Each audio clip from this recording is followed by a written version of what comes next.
So let us obtain the time dependent Schrodinger equation for a particle moving in one dimension. So let us consider a particle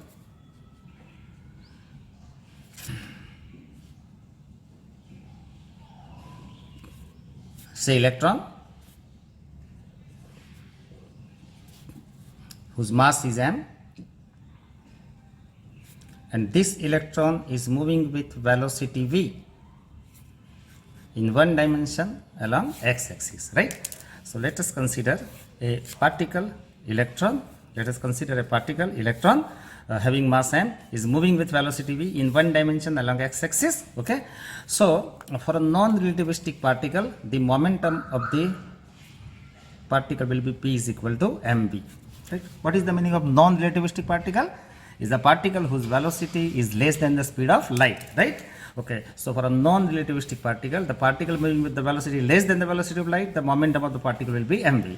So let us consider a particle, say electron, having mass m is moving with velocity v in one dimension along x-axis. So for a non-relativistic particle, the momentum, the mass of the particle is m, velocity of the particle is v, then the momentum of the particle will be mv, right?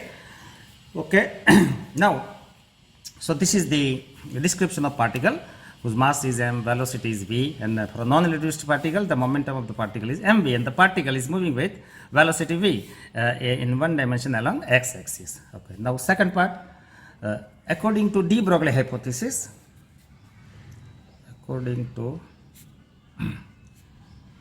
de Broglie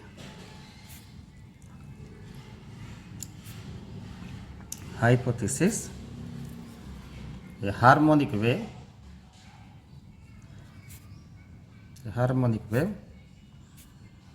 is associated with a particle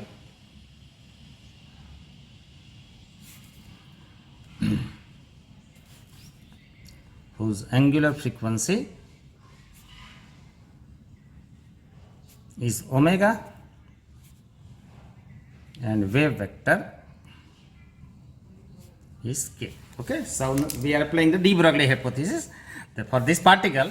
According to de Broglie hypothesis, a microscopic particle like electron, okay, a harmonic matter wave is associated with a particle. You must be knowing that a wave associated with a material particle like electron is called a matter wave.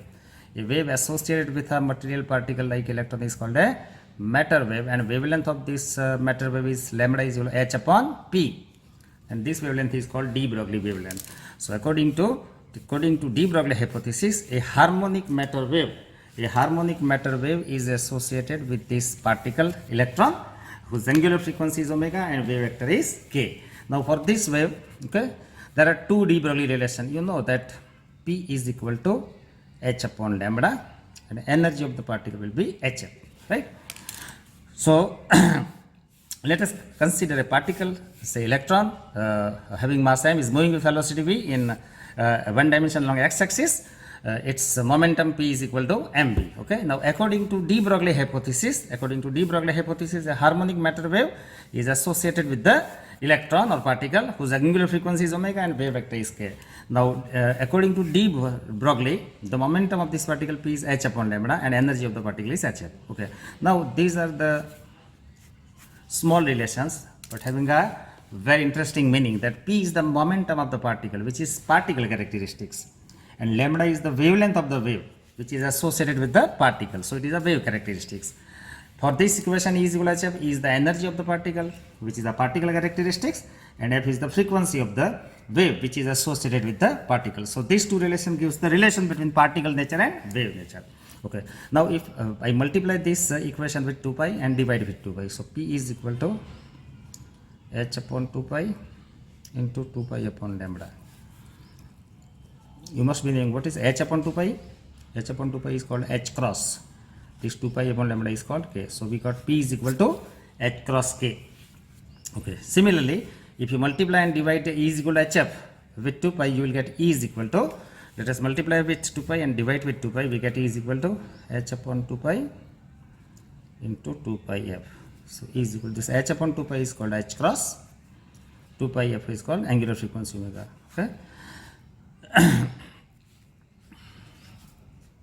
So this p is equal to h upon lambda. When multiplied and divided by 2 pi, we get h upon 2 pi into 2 pi upon lambda. It is h cross k and e is equal to hf.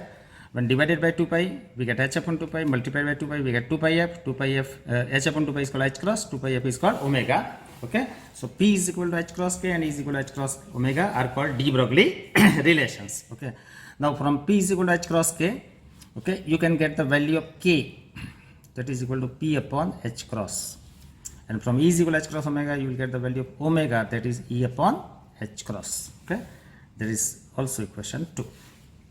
Now let us think about the shape of this wave. Let us think about the shape of this wave, right? Now you have studied that if this is a string and a wave is traveling in a string, then this wave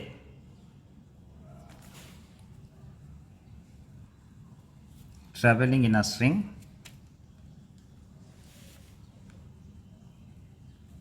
along x-axis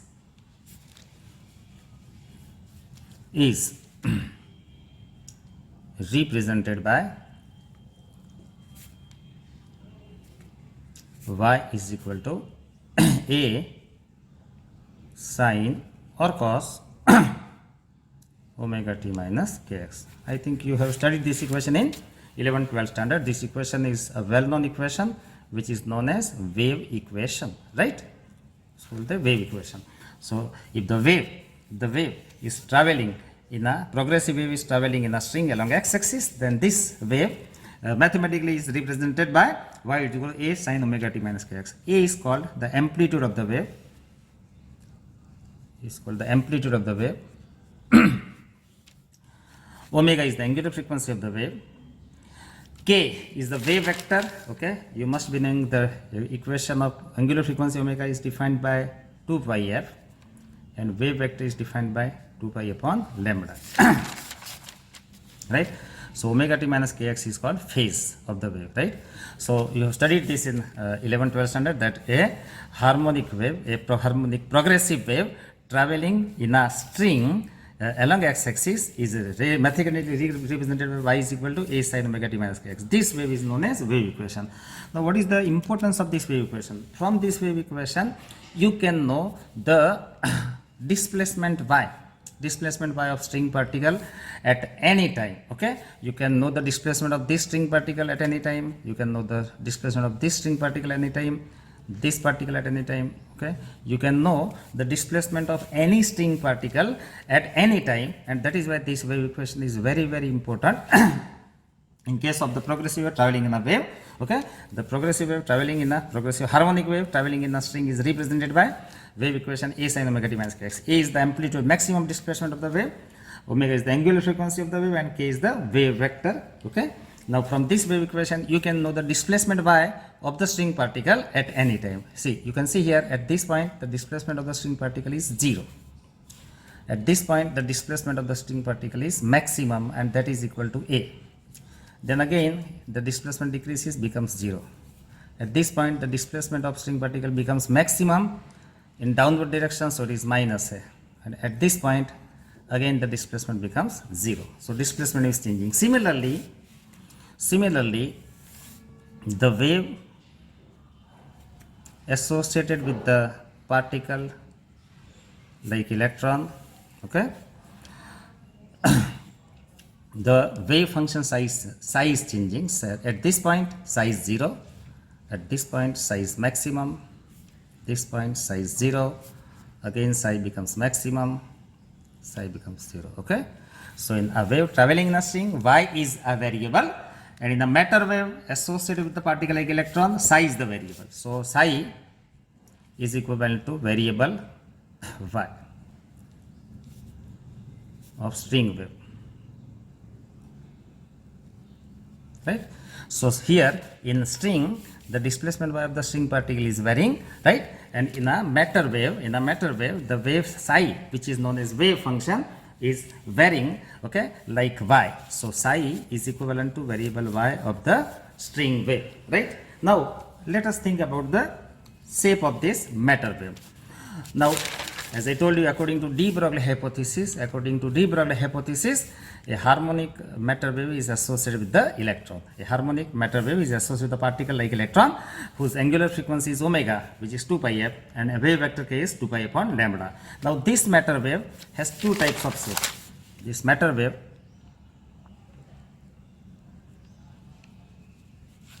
is either a cosine type or either a sine type. Okay. So, if the matter wave, the shape of the matter wave is a cosine wave, then it is represented by a cos omega t minus kx.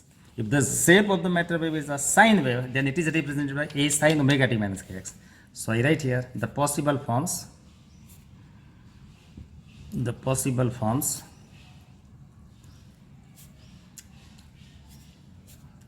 for such a harmonic wave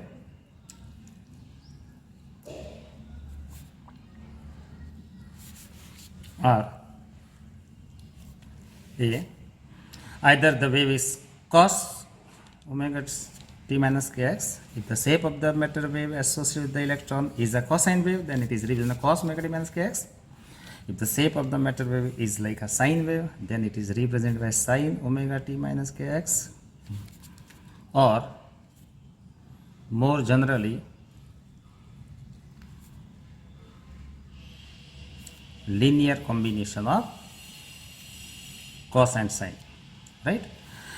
So, in 12th standard you derived the wave equation for the wave traveling in a string is represented by a sine omega t minus kx. Similarly, here we can assume that the matter wave associated with the particle like electron is either a cosine wave, then it is represented by cos omega t minus kx. If the shape of the wave matter wave is a sine wave, then it is represented as sine omega t minus kx.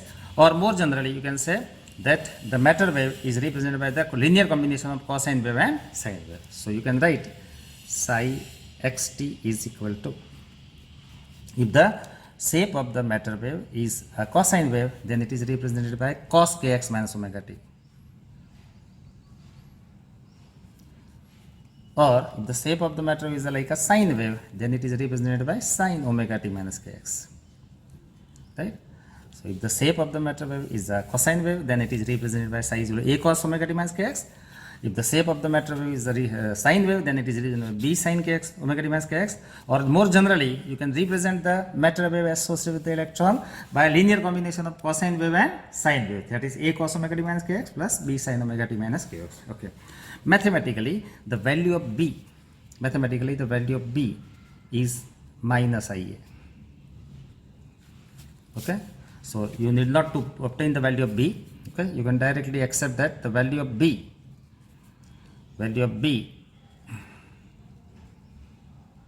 is minus ia. Okay. So, let us put the value of constant b is minus ia sine omega t minus kx. Okay. Okay. We can obtain the value of b, okay, mathematically, and it comes minus ia. Okay. So, psi is equal to, a is a common, so cos omega t minus kx minus I sin omega t minus kx. Okay. You must be knowing that e raised cos theta minus I sin theta is equal to e raised to minus I. That is exponential function. The linear combination of cos function and sin function is an exponential function. So, cos theta minus I sin theta is equal to e raised to minus sin theta. So, psi is equal to a. Now, instead of cos theta, we have cos omega t minus kx minus I sin omega t minus kx. So, cos theta minus I sin theta is defined as e raised to minus sin theta. So, cos omega t minus kx minus I sin omega t minus kx can be written as exponential function e raised to minus I omega t minus kx. Okay.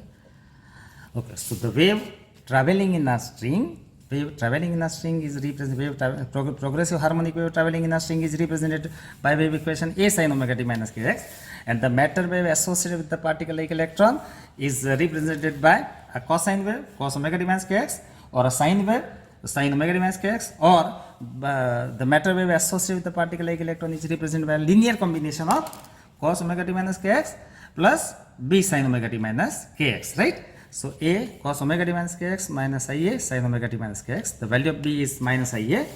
So a cos omega t minus kx minus I sin omega t minus kx. Now this cos theta minus I sin theta is the exponential function e raised to minus I theta. So psi x theta is a e raised to minus I omega t minus kx. Okay. Now this psi